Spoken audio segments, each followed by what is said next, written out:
The 7 Years' War doesn't end until 3 years after the conquest of Canada. In the peace negotiations, entire lands are bartered. One of the dilemmas: who will take Canada? Or rather, is Canada worth taking?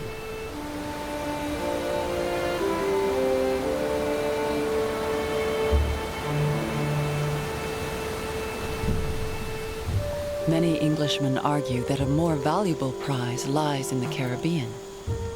The tiny island of Guadeloupe, captured from the French, produces sugar worth twice as much as all of Canada's furs. Finally, the choice is made by France's delegate at the peace talks, the Duc de Choiseul. The king cedes and guarantees to the King of England, without restriction, Canada as it was possessed, or deemed to be possessed, by France. France prefers to get Guadeloupe back, leaving Canada to Britain.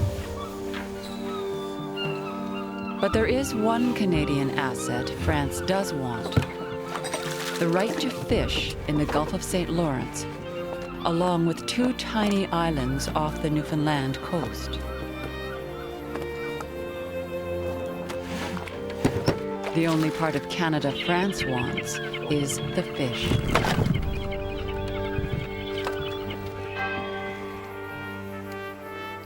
The British aren't sure what to do with a colony of French Catholics, but Benjamin Franklin reassures London the Canadians will not be a problem for long. Many will choose to remove if they can be allowed to sell their lands, improvements and effects. The rest in that thin, settled country will, within half a century, be blended and incorporated with our people in both language and manners.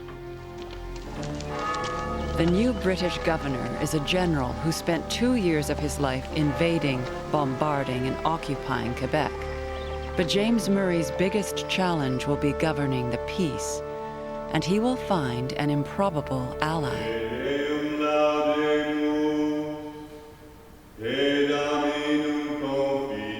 Jean-Olivier Briand is a quiet, private man who has now inherited the leadership of Canada's Catholics. He must ensure the Church's survival. He orders his parishes to accept the new king.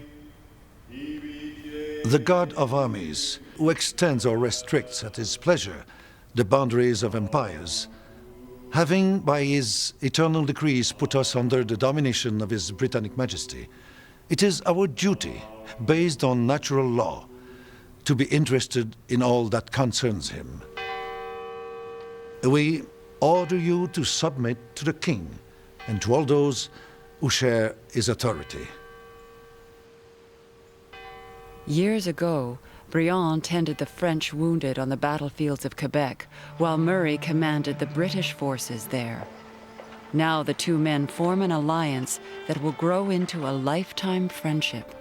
Monsieur Briand has constantly acted with a candor, moderation, and disinterestedness which bespeak him a worthy, honest man, and I know of none of his gown in the province so justly deserving of the royal favor. But a crisis is building for James Murray in an unlikely quarter. English merchants from Boston and London have been moving into Canada, eager to profit from the conquest. All have their fortunes to make, and I hear that few of them are solicitous about the means where the end can be obtained. In general, the most immoral collection of men I ever knew. The most hated of all is Thomas Walker of Boston. In 2 short years, he has alienated everyone, even the British Army. English soldiers go so far as to slice off his ear and toss it on the table, saying, "This is for supper." I therefore stay at home, and never stir out of town without 2 or 3 friends, each armed with a sword and pistols. I am never out of my own house after dark, and in going about any ordinary business, always carry a brace of loaded pistols in my pocket and a sword by my side. Walker and the English merchants want to control everything in the new regime, including the justice system. They insist that all juries be picked only from the Protestant English, even if there are only 200 of them. But Governor Murray surprises everyone. He sides with the Catholic Canadians.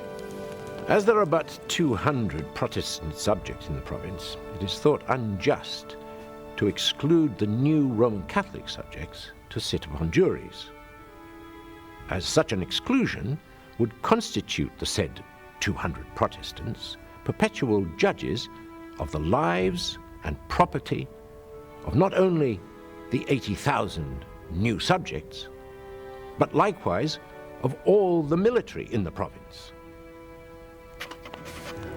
The English merchants are enraged and complain to the king. We believe that the admitting of persons of the Roman religion as jurors is an open violation of our most sacred laws and liberties, and tending to the utter subversion of the Protestant religion, and to His Majesty's power, authority, right, and possession of the province to which we belong. The Canadians fight back. 94 prominent citizens sign a counter-petition. One of them is the merchant Pierre Guy. Who are those who wish to have us proscribed? About 30 English merchants, of whom 15 at the most are settled here. Who are the proscribed? 10,000 heads of families who feel nothing but submission to the order of your Majesty. Canadian merchants also worry about economic ruin. In the Quebec warehouse of François Baby, business is not going well. Business is advancing very slowly in this country. Money is rarer than ever, and bad faith is everywhere. And the English merchants are advancing new demands.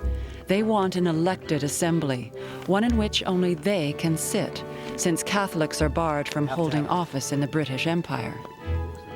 Murray urges London to resist all the merchants' demands. Little, very little, will content the new subjects. But nothing will satisfy the licentious fanatics trading here but the expulsion of the Canadians, who are perhaps the bravest and best race upon the globe.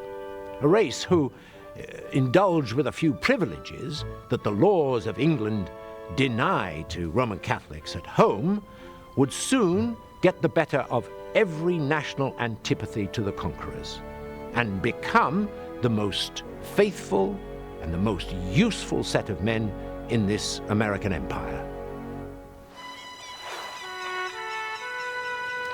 Thomas Walker sails to London to fight for Protestant juries, a Protestant assembly, and the removal of Governor Murray. He loses on all counts but one. James Murray is recalled. Murray writes to his old Roman Catholic ally, Jean-Olivier Briand, who has just been anointed Bishop of Quebec. I have ardently wished to take your hand and sincerely congratulate you and your promotion, an event which has made me very happy, as I have done all in my power to contribute to it. My Canadiens, I recommend to your care. They have behaved so as to fix my affection for them forever. James Murray will never see Canada again. His departure is a triumph for the English merchants, but they have yet to meet the new governor.